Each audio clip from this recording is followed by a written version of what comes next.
Hello children, this is me Neha Soni and welcome to English class. Children, this is exercise 4th from chapter 1st. Okay, today we have to see the use of is, am and are. Okay, so in these sentences A, B, C, D, E, we will use is, am, are accordingly. Means we have to put is, am, are in a right place. Okay, and is, am, are helping verbs. Okay, so let us see.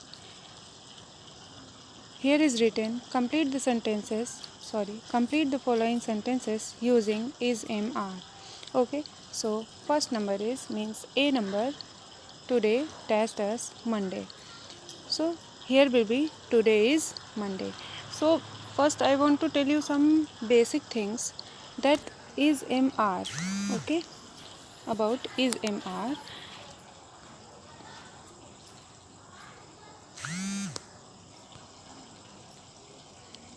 Is, am, are जो helping verbs होती है okay वो present continuous की होती है. ये आपको tense बाद में पढ़ने के लिए मिलेंगे, लेकिन मतलब कम शब्दों में इसको आप समझ लो कि इज, एम, आर आप में आप इज और आर को कहाँ लगाएंगे, है ना. इज और आर कैसे लगेगा, तो ही, शी, इट और किसी का नाम any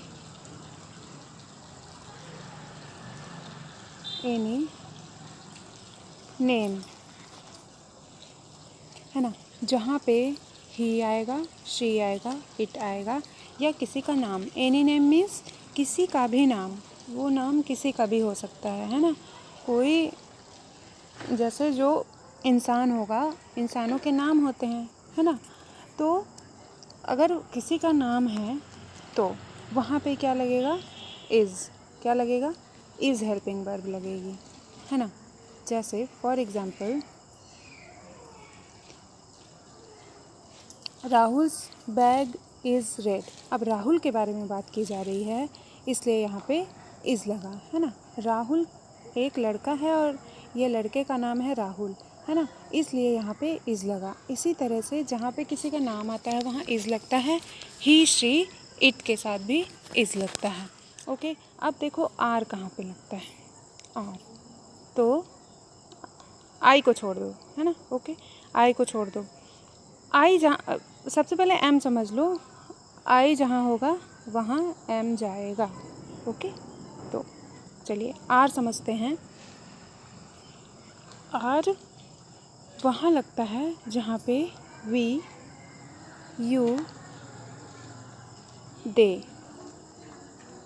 okay, we, you, they आएगा, ठीक है.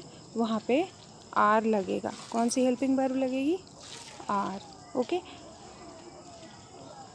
अब जैसे कोई चीज़ प्लूरल होगी, कोई सब्जेक्ट अगर प्लूरल होगा, मान लो कोई चीज़ है जो कि ज़्यादा है, दो या दो से ज़्यादा है, तो भी वहाँ पे आर लगेगा. जैसे ई नंबर में एग्जाम्पल में देखो, हिज शूज़ आर ब्लैक. यहाँ पे आर क्यों लगा, यहाँ पे आर क्यों लगा बताओ. यहाँ पे आर इसलिए लगा कि जो शूज़ होता है वो दो होते हैं. शूज़ दो होते हैं, है ना. कोई भी एक शूज़ पहन के नहीं घूमता है. वहाँ पे शूज़ दो होते हैं, इसलिए यहाँ पे आर लगा है. अब यहाँ पे सी नंबर में देखो आर क्यों लगा है. यहाँ पे अब तुम बोलोगे कि मैम ने बोला था कि नाम होगा तो इज़ लगाना. नाम है लेकिन दो नाम है. देखो सी नंबर में राहुल एंड जॉन, जहाँ पे दो नाम आएंगे वहाँ पे भी आर ही लगेगा. तो जब कोई चीज़ प्लूरल होगी, है ना, जब कोई चीज़ प्लूरल होगी, बहुवचन में होगी, तो वहाँ पे आर लगेगा. इज़ सिंगुलर में लगेगा, प्लूरल में आर लगेगा. आई के साथ एम लगेगा यहाँ पे. अब ये मत बोलना, ओके, डोंट से दिस कि यहाँ पे मैम वॉज, आई के साथ वॉज भी तो लगता है. नहीं, यहाँ पे आपको क्या देखना है, यहाँ पे आपको क्वेश्चन देखना है कि आपसे करने के लिए क्या बोला जा रहा है. क्वेश्चन में आपको सिर्फ इज, एम, आर का यूज़ करने बोला जा रहा है, तो आप उतना ही करेंगे जितना क्वेश्चन में बोला जा रहा है. ओके, अपने से एक्स्ट्रा कुछ नहीं करना है। ओके, जितना क्वेश्चन में कहा जाएगा उतना ही करेंगे। इज एम आर की बात की जा रही है तो हम इज एम आर, तो आई के साथ यहाँ पे जहाँ भी आई आएगा वहाँ पे हम एम लगाएंगे सेकंड नंबर में, इसीलिए एम लगा हुआ है। तो होप यू हैव अंडरस्टूड, आपको थोड़ी बहुत मेरी बात समझ में आई होगी। चलिए मैं इसको बता देती हूँ।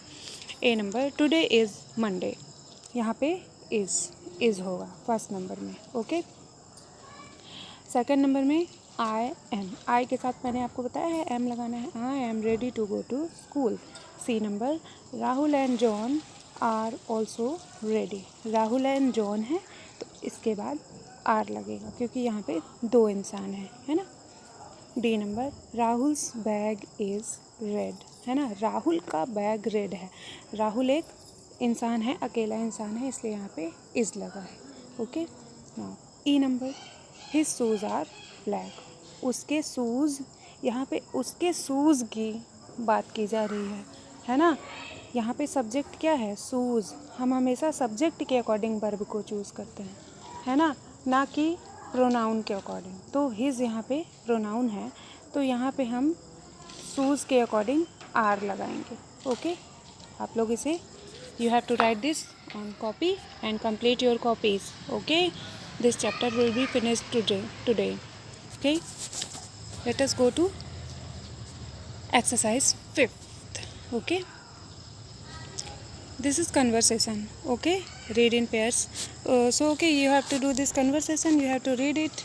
Okay, you can take the help of your friends. Okay, or your siblings, means you may be having brothers or sister at your home, so you can practice it. Okay, so यहाँ पे कुछ fill in the blanks भी नीचे दिए गए हैं। If A number, नीचे देखिए पेज नंबर 10 जहाँ पे लिखा हुआ है उसके जस्ट ऊपर a number, if we go out in rain we may get wet, यहाँ पे लगा देना WET, वेट मीन्स गीला। ठीक है। B number, so we must use an umbrella or a raincoat. Umbrella, UMBRELLA, umbrella, and और a raincoat, है ना। जब हम बारिश में, हम ये ए नंबर कह रहा है if we go out in rain, अगर हम बाहर जाएंगे तो हम गीले हो जाएंगे। बी नंबर, तो इसीलिए हमें अम्ब्रेला या रेनकोट का यूज़ करना चाहिए। चलिए नेक्स्ट देखते हैं 6 number. Yes, this is 6 number and यहाँ पे जिस चीज़ से हमें जो चीज़ मिलती है उस चीज़ को लिखना है ना। यहाँ पे काऊ है, काऊ की पिक्चर बनी हुई है, क्लाउड्स बने हुए हैं, हैन बना हुआ है और शीप बनी हुई है। शीप नहीं है, ये शीप है। ओके, शीप बनी हुई है तो हमें देखना है कि क्या चीज़ हमें देती है ये चीज़ें, है ना। ये इनसे हमें क्या मिलता है। सो काऊ से हमें क्या मिलता है, as we all know that cow gives us milk. So cow gives us milk, यहाँ पे सेंटेंस में लिखा हुआ है। मैं इसका पिक्चर भी आपको लिखा हुआ दे दूँगी। Okay, no worries. So clouds give us rain. hen gives us eggs. ओके, hen gives us eggs. sheep gives us wool. Okay, you have to write it. wool means ऊन, eggs means अंडे, milk means दूध और rain means बारिश। गाय हमें दूध देती है, clouds हमें बारिश देते हैं, hen हमें अंडे देती है और sheep हमें ऊन देती है ना। तभी तो हम ठंडियों में गर्म कपड़े पहनते हैं, है ना। नेक्स्ट, यहाँ पे देखिए राइमिंग वर्ड्स हैं। यहाँ पे जो पिक्चर्स बनी हुई हैं उन्हीं के अकॉर्डिंग यहाँ पे इसको फिल करके लिखना है। जैसा कि आप देख रहे हैं, तो ये किस चीज़ की पिक्चर दिख रही है, टेप, TAP। वैसे ये राइमिंग वर्ड्स भी हैं। Okay, tape, cage, page, face and race. Okay, so you have to complete your copies. Okay, this is your HW and you have to complete your copies. Okay, thank you, bye bye.